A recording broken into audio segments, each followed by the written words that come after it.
안녕하세요. 욥기 35장입니다. 짐승과 새들의 지혜라는 제목을 가지고 여러분들을 만나고 있습니다. 요절은 11절인데요. 땅의 짐승들보다도 우리를 더욱 가르치시고 하늘의 새들보다도 우리를 더욱 지혜롭게 하시는 이가 어디 계시냐고 말하는 이도 없도다. 이제 엘리후의 계속된 발언인데, 여러분들 생각에는 어떻습니까? 우리 인간이 땅의 짐승들보다 하나님의 가르침을 더욱 많이 받고 또 하늘의 새들보다도 더욱 지혜롭다. 지금 이제 엘리후의 주장인데, 얼핏 맞는 말이죠. 인간이 하나님의 형상 따라 지음 받았고 짐승들, 동물들보다는 더 나은 존재인 것처럼 느껴지는데, 중요한 건 이 욥기는 창조신학적인 관점으로 우리에게 다가오는 지혜 문학이거든요. 그리고 이제 하나님의 폭풍을 신원설 38장 이후에 펼쳐지는 말씀을 보면은 38장 39절 이하에서 이제 39장까지 쫙 이어지는 데서 동물이 나오잖아요. 동물, 5가지 동물들의 쌍이 쫙 나오고 그 각 동물들의 특징이 나오잖아요. 근데 그 하나님의 말씀에서 이야기하시는 거는 오히려 들나귀가 사람 사는 세상을 보고 비웃는다, 우습게 여긴다, 이제 이런 얘기가 나오고, 그 다음에 타조나 또 전쟁 말이나 또 솔개, 독수리, 그런 동물들의 얘기가 쫙 나오면서 인간들이 범접할 수 없는 영역을 얘기하거든요. 동물들만이 가지고 있는 그 지혜를 얘기하거든요. 여러분들 구약 성경에서 지혜, 호크마라고 하는 것은 그 의미 스펙트럼이 넓은데, 그러나 가장 중요한 의미는 뭐냐면은 적중하는 거예요. 자기에게 주어진 탤런트, 주어진 영역, 주어진 삶에 적중하는 것. 새는 날아가는 능력, 물고기는 헤엄치는 능력, 전쟁마, 그 다음에 타조는 달리는 능력. 그러니까 각자에게 주어진 삶의 영역에서 최고의 모습을 뽐내는 것이 호크마, 지혜입니다. 성막을 건축할 때 부살렐과 오홀리압에게 하나님께서 지혜로운 마음, 지혜를 주셨다고 했을 때는 그들이 그 건축하는 능력, 그리고 아름답게 수를 놓는 능력, 그걸 얘기하는 거거든요. 솔로몬에게 주신 듣는 마음, 지혜는 통치하는 자가 백성들의 마음을 듣고 그들에게 가장 행복한 삶을 허락하는 그러한 질서와 그러한 번영의 삶을 이끄는 지혜거든요.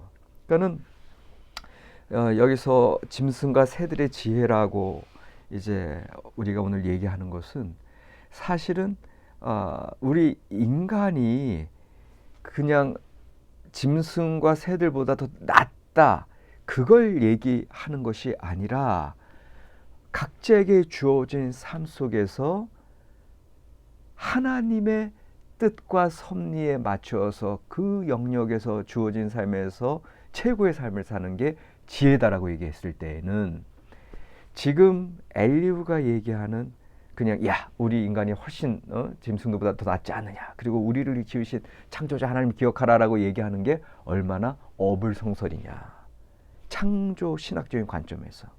그리고 지금 엘리후 자신은 하나님 10절에 창조자를 얘기하거든요.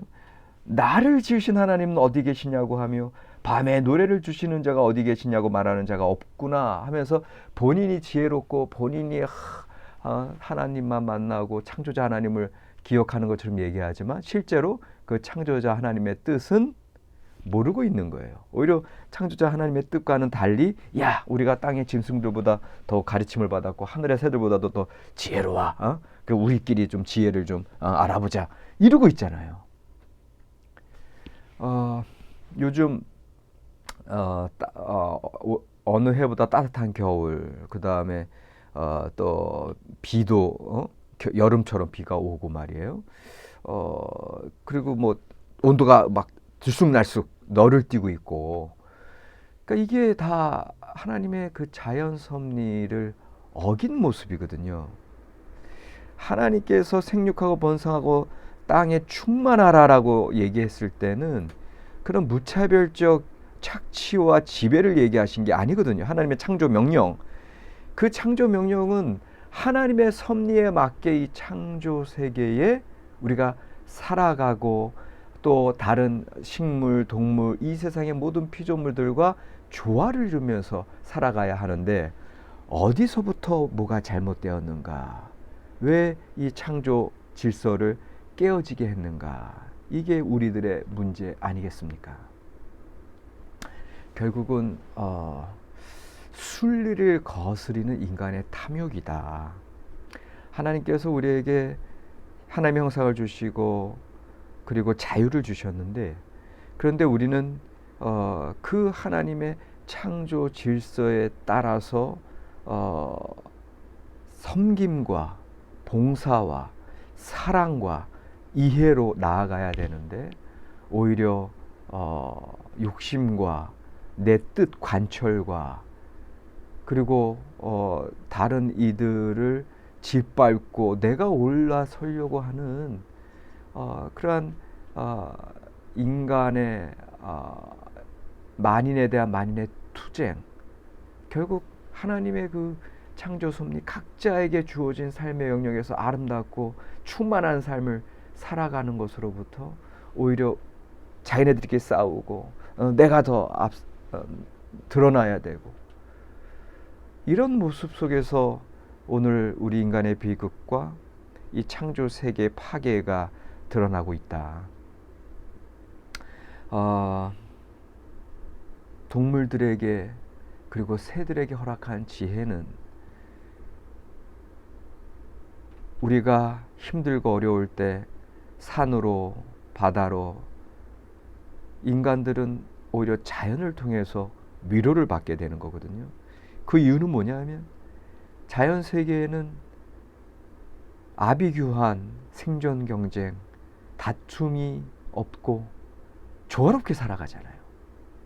새는 아름답게 지저귀고 동물들 아름답게 뛰놀고 또 그들 가운데서 그 창조 섭리대로 약육강식의 법칙은 있지만 그 전체로 하나님 앞에 자연 세계의 질서를 이루어가는 거 아닙니까? 자연 세계의 질서가 우리 인간의 탐욕으로 깨어지고 이 세상의 아름다운 공존의 삶이 또 우리의 이익 추구로 깨어지는 것, 이것이 오늘 우리의 심각한 문제가 아닌가. 2주 전에 이제 올해를 이제 정리하면서 교수신문에서 이제 사자성어를 또 늘 매년 내잖아요. 이번에 나온 게 이제 견리망의라고 하는 말. 견리, 이익을 보면 의를 잃어버린다. 이제 이렇게 정했다고 하는데 아주 정확한 표현이죠. 우리 인간 사회 파괴의 가장 근본에는 이 이익 추구, 그래서 의로움을 잃어버리는 게 있는 거죠. 옛날에 워싱턴 감리교회 처음 이제 유학 가서 사역하던 교회, 그리고 거기서 이제 연합감리교회 그 목사 안수 과정을 거기서 다 밟았는데, 그 우리 담임 목사님이 늘 하시는 얘기는, 야, 네가 갈등 상황에 처했을 때 돈이냐 사람이냐, 그럴 때 사람을 택하라, 이제 그런 말씀을 늘 해주셨거든요. 그게 이제 제 젊은 시절에 깊이 박혀 있는데, 결국은 우리 인간은 이로움을 추구하느냐 아니면 의로움을 추구하느냐, 그 사이의 존재입니다.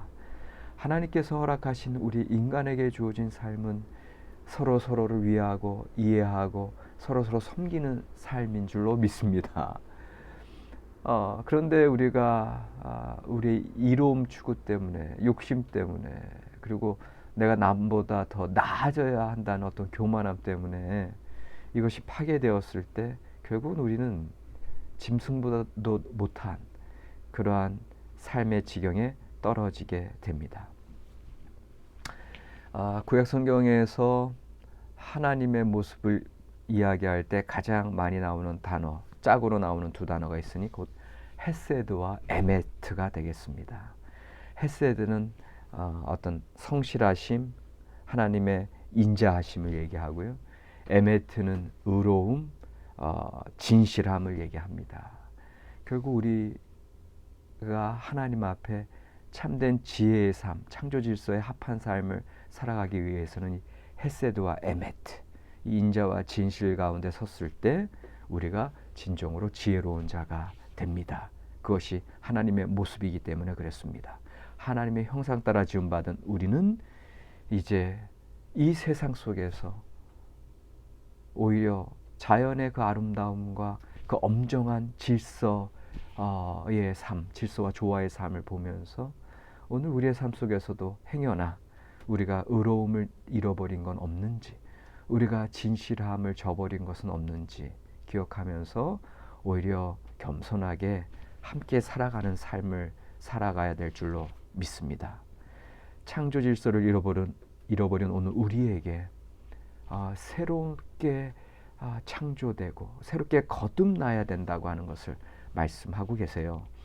바울 사도가 이제 갈라디아서 6장 15절에 보면은 할례나 무할례가 아무것도 아니로되 인간들끼리 나 할례자다, 너 무할례자는 하나님 믿을 수 없다, 할례자처럼 할례 받고 지켜라, 이런 인간의 악의 다툼 속에서 할례나 무할례가 아무것도 아니로되 오직 새로 지으심을 받는 것만이 중요하니라.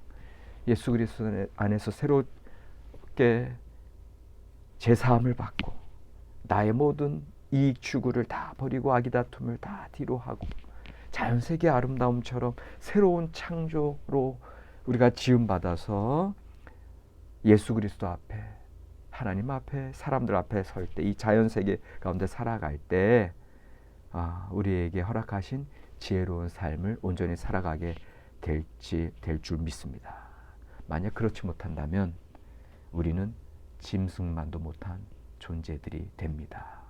오히려 짐승들과 동물들과 새들에게 지혜를 배우는 그러한 삶을 살아가기 원합니다. 고맙습니다.